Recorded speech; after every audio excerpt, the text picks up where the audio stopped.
Hello once again, watchers of good movies. My name is Pell, and this is coming from my college dorm room once again. And today I'm going to be reviewing for you guys the remake of the original RoboCop movie entitled RoboCop. I probably won't be talking about the ending to the movie like I usually do because there wasn't really a whole lot to really touch on. So know that if you want to know my thoughts on it, just message me and I'll let you know. The movie stars Joel Kinnaman as Alex Murphy. Alex Murphy is a detective who is hell-bent on going after a felon named Valen, and he goes after him. Valen gets away and his partner gets injured because Valen knows that Murphy is coming after him. He puts a car bomb on his car when Alex goes out to turn off a car alarm that happens at night.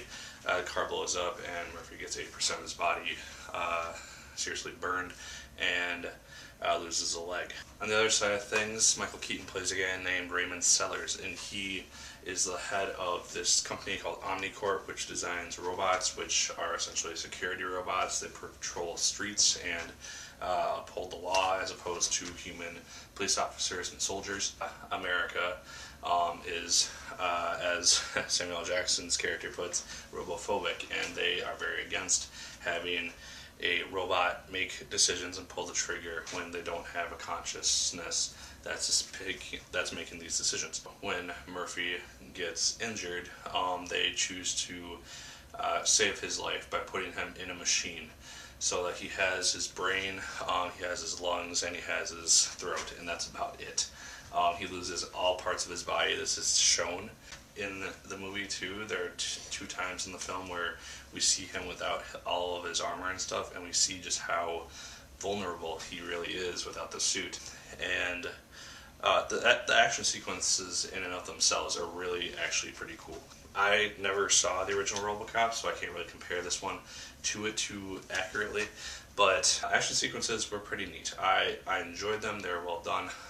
They looked neat. They got me on the edge of my seat. The story in the movie is fairly basic, fairly predictable, but it was done in a way that I was able to enjoy it without looking at it and being like, alright, that's going to happen, I'm bored. Oh, that happened, now I'm still bored. It was exciting. I wasn't certain how things were going to play out, but it was kind of a given who was going to be the bad guy, what was going to happen with Murphy.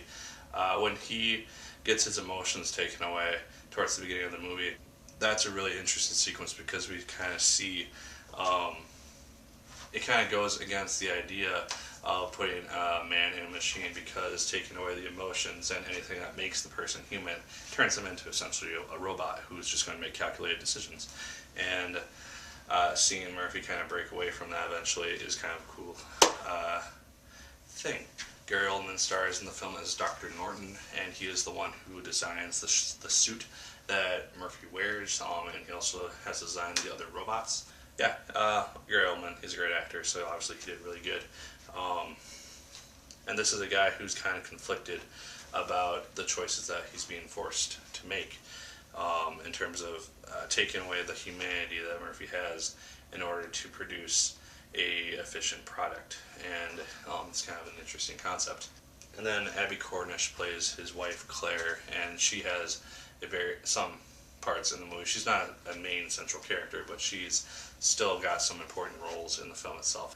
Yeah, overall, as a film, I did actually pretty much enjoy RoboCop. Like I said, the story is a little predictable, but it's done in a way that got me interested, and I think because I wasn't tied down by the original film and wanted to meet those expectations or to exceed them, I was able to go into this with no biases whatsoever and enjoy it as a good movie. I don't think it deserves the bad scores it's been getting.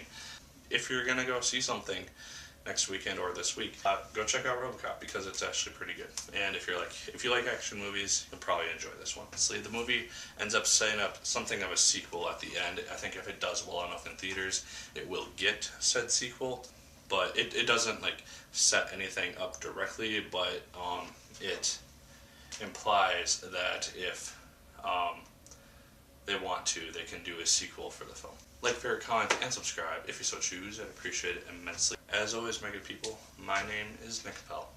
And once again, keep on watching. The weight of the world will give strength to